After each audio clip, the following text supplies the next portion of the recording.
لیکن سب تھوڑا سا روزہ رکھ لیں سب کچھ ختم ہو جائے گا. صحیح مسلم میں حدیث ہے اللہ تعالیٰ دنیا میں جس نے یاشی کی زندگی گزاری ہوگی نا قیامت والے دن اللہ تعالیٰ نا اس کو بلوائے گا اور کہے گا فرشتوں ذرا اسے ایک پھیرا لگاؤ نا دوزخ کا, کیونکہ دنیا بڑا کہا گیا تھا ایک ہی پھیرا لگنا ہے. کہنے نا لوگ سورہ فرقان میں اللہ ماتا ہے کہ دوزخ تھوڑی دیر کے لیے ہو یا زیادہ دیر کے لیے بڑی بری جگہ ہے رہنے کی. یہ مسلمان ہے جو بدماشی کے ساتھ کہتا خیر ایک پھیرا ہی لگے گا, اور حالت اس کی یہ ہے کہ موم بتی کے فلیم میں 10 سیکنڈ کے لیے یہ ہاتھ نہیں رکھ سکتا. اور بخاری مسلم کی حدیث ہے کہ آخرت کی آگ دنیا کی آگ سے 70 گنا زیادہ تیز ہے, اور جس کی یہ اوقات ہے کہ وہ دنیا کی آگ کے اوپر صرف ہاتھ نہیں فلیم کے اوپر رکھ سکتا, وہ آگ کے اندر جلنے کے لیے تیار ہو جائے. تو یہ کہانی صرف اپنے آپ کو کرائی نہیں ہے انہوں نے. دنیا میں کسی کہا جائے نا کہ فجر چھوڑنے میں فجر سے زور تک 10x10 کیس ایسے کمرے میں آپ کو قید کیا جائے گا کہ جس میں 100 کوبرا سانپ ہوں گے, 100 بچھو ہوں گے, 100 اجدے ہوں گے, لیکن ایک ہی پھیرا لگے گا ایک نماز کے پیچھے. فجر کے پیچھے فجر سے زور, زور کے پیچھے زور سے اثر, اور جتنے دنوں کی نمازیں ہیں اتنے دن لگے گا. کچھ سوچ سکتا ہے؟ اس لیے کہ ہم نے امیجن کیا ہوا ہے دنیا نقد ہے نا, آخر میں کہتے خیر ہو یار اینڈ تے چھڈ ہی دے گا نا. کہانی ایڈا سوکھا کام نہیں ہے. اچھا وہ مسلم شریف کے الفاظ ہیں, اللہ تعالیٰ کا ذرا اس کو لگاؤ نا دوزخ کا ایک پھیرا جس نے دنیا میں بڑی یاشی کی ہے. جب وہ پھیرا لگا کے آئے گا نا ایک پھیرا صرف, اللہ پوچھے گا ہاں بھائی کوئی دنیا میں خیر دیکھی تو نے, اور کہے گا یا اللہ تیری عزت کی قسم میں نے تو دنیا میں کوئی خیر کا ایک دن بھی نہیں گزارا. وہ پوری زندگی کی یاشی کافور ہو جائے گی ایک پھیرے پہ. پھر اللہ تعالیٰ ایک مفلس بندے کو بلائے گا جس نے دنیا میں حلال و حرام کی تمیز کر کے ڈر ڈر کے زندگی گزاری ہوگی. اللہ فرمائے گا فرشتوں ذرا اس کا حساب کتاب تو بعد میں کرتے ہیں, ذرا جنت کا ایک پھیرا لگاؤ. جنت کا پھیرا لگا کے اللہ تعالیٰ کہے گا دنیا میں کوئی مشکل, کہے گا یا اللہ کوئی مشکل نہیں, دنیا پوری تکلیف میں کاٹی ہوگی, لیکن وہ ایک پھیرا وہ ساری کی ساری دنیا کی تکلیف کو کافور کر. یہاں پہ بھی جو لوگ پوزیشن ہولڈرز ہیں, تو ہم خود بھی یعنی رہے الحمدللہ, یعنی اتنی محنت سے پڑھتے تھے یونیورسٹی میں, جب پوزیشن آتی تھی تو ہمیں اپنی وہ آج تو مجھے وہ راتیں بھی یاد نہیں ہے جو ہم نے تکلیف کی کاٹی ہوئی ہے, بلکہ یاد بھی نہیں کہ کبھی جو ہے وہ پڑھائی لکھائی کر کے تو کدھر تک. کیوں جی عارف صاحب یہ میرے سینئر ہے نا یونیورسٹی میں, ان کو پتہ ہے کہ جو یعنی کتنا مشکل پڑھائی والا معاملہ ہوتا تھا. تو لیکن آج ہمیں یاد بھی نہیں, کیونکہ جب اینڈ رزلٹ مل جاتا ہے نا آپ اس پرانی تکلیف کو بھول چکے ہوتے ہیں. یہی آخرت کے معاملے میں بھی دنیا کی تکلیف کوئی تکلیف نہیں دے گی. اس لیے مسلم شریف کی حدیث ہے کہ دنیا مؤمن کے لیے قید خانہ ہے اور کافر کے لیے جنت ہے.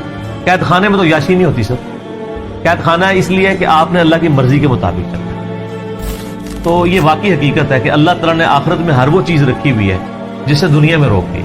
دنیا میں اس لیے روکا ہے کہ یہ وہ آزما رہا ہے آپ کو, آپ کے انسٹنکٹ میں اس کی محبت ڈال دی ہے, اٹریکشن ڈال دی ہے. اگر آپ کی اٹریکشن نہ ہوتی تو میرے بھائی آپ کو جنت میں انعام ہی نہیں تھا لگنا. پیاس ہی نہ ہو تو ٹھنڈے پانی کی قدر کیسے آتی, اور وہ پابندیاں لگا. اور سر اس حوالے سے میں آپ کو ایک آیت بتاتا ہوں.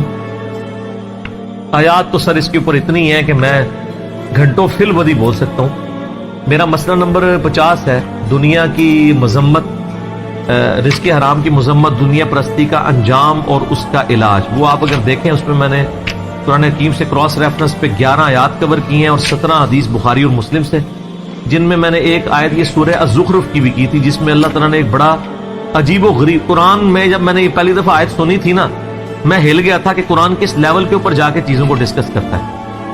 قرآن پاک میں چند حیران کن آیات میں سے یہ, اب آپ خود بھی حیران ہو جائیں گے یہ آیت سن کے. سورہ الزخرف, زخرف کہتے ہیں سونے کو, گولڈ کو. اس کی آیت نمبر ہے 33 آنورڈ. اعوذ باللہ من الشیطان. ولولا ان یکون الناس امۃ واحدہ, اگر اس چیز کا خدشہ نہ ہوتا کہ سارے کافر ہو جائیں. ہائے ہائے ہائے ہائے, دنیا میں اتنی اٹریکشن ہے کہ اللہ تعالیٰ کہہ رہا ہے مجھے خدشہ تھا کہ دنیا میں اتنی اٹریکشن ہے کہ سارے ہی میرے منکر بن جائیں گے اگر میں دنیا والا معاملہ جو ہے وہ اس طرح ایکسپوز کر دیتا. ولولا ان یکون الناس امۃ واحدہ, اگر یہ خدشہ نہ ہوتا کہ ساری انسانیت ہی ایک واحد امت اللہ کی منکر بن جائے گی. لجعلنا لمن يكفر بالرحمن لبيوتهم سقفا من فضة ومعارج عليها يظهرون, ہم رحمان کے کفر کرنے والے لوگوں کے لیے، اللہ کے دشمنوں کے لیے، ان کے گھر اور ان کے گھروں کی جو سیڑھیاں ہیں نا وہ چاندی کی بنا دیتے، اور ان کے گھروں کی چھتیں چاندی کی بنا دیتے کہ بھی جو اللہ کو نہیں مانے گا اس کا پورا گھر چاندی کا، یاشی کرے۔ تو سارے نے کہنا یہی کریے۔ اللہ نے فرمایا ہمیں یہ خدشہ تھا کہ ساری کافر ہو جاؤ گے، کسی نے چوپدہ روزہ نہیں رکھنا۔ آگے چلیں، وَلِبُيُوتِهِمْ أَبْوَابًا وَسُرُرًا عَلَيْهَا يَتَّكِئُونَ، اور ان کے جو گھر ہیں، گھروں کے دروازے اور وہ جو ان کے تخت جن پہ وہ تکیے لگاتے ہیں، سب کے سب یعنی چاندی کے، وہ زخرفا اور سونے کے بنا دیتے، سونے چاندی کے مکان ہو جاتے ہیں لوگوں کے۔ جو کافر ہونے کا اعلان کرتا ہے نا، ساتھ ہی اس کا مکان سونے کا بن جاتا ہے۔ ویسے آپ امیجن کر لیں، آج جو لوگ یہاں پہ اپنا مذہب بدل کے دوسرے ملکوں میں جا کے پولیٹیکل اسائلم لے لیتے ہیں، ان سے یہ بعید تھا۔ اللہ تعالیٰ ہمارے، اگر ہمیں یہ خدشہ نہ ہوتا کہ ساری کافر بن جاؤ گے، تو ہم کہتے ہیں کہ جو کافر ہے اس کے گھر سونا چاندی کا، اس کی چھتیں، گھر سب کچھ یاشی کرو۔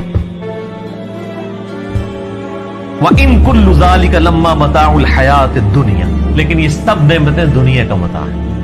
وَالْآخِرَةُ عِندَ رَبِّكَ لِلْمُتَّقِينَ، آخرت یاد رکھنا صرف پرہیزگاروں کے لیے اللہ کے۔ دنیا میں تو نیک آدمی امیر ہو بھی سکتا ہے، غریب بھی ہو سکتا ہے، مفلسی کی زندگی بھی ہو سکتی ہے، یاشی کی زندگی بھی ہو سکتی ہے۔ آخرت میں ایسا نہیں ہے۔ اسی لیے میں کہتا ہوں آخرت آپ کے اختیار میں ہے، دنیا اللہ کے اختیار۔ دنیا سے مراد جو آپ کی ڈیسٹنی میں معاملات ہیں، آخرت اللہ کے جو رکھی ہے وہ آپ کے اختیار میں رکھ دی ہے۔ آپ آخرت کامیاب کروا سکتے ہیں۔ دنیا میں کوئی کتنی محنت کر لے، الٹیمیٹلی ناکام تو ہو سکتا ہے نا وہ، لیکن دنیا میں آپ اللہ کے لیے محنت کر لیں، میں آپ کو گارنٹی دیتا ہوں کوئی ناکامی نہیں۔ اللہ تعالیٰ نے قرآن پاک میں کئی جگہ فرمایا ہے کہ اللہ تعالیٰ وعدہ خلافی نہیں فرمائے گا، مومنین کے ساتھ جو اللہ تعالیٰ نے وعدے کیے ہیں وہ وعدے پورے کرے گا۔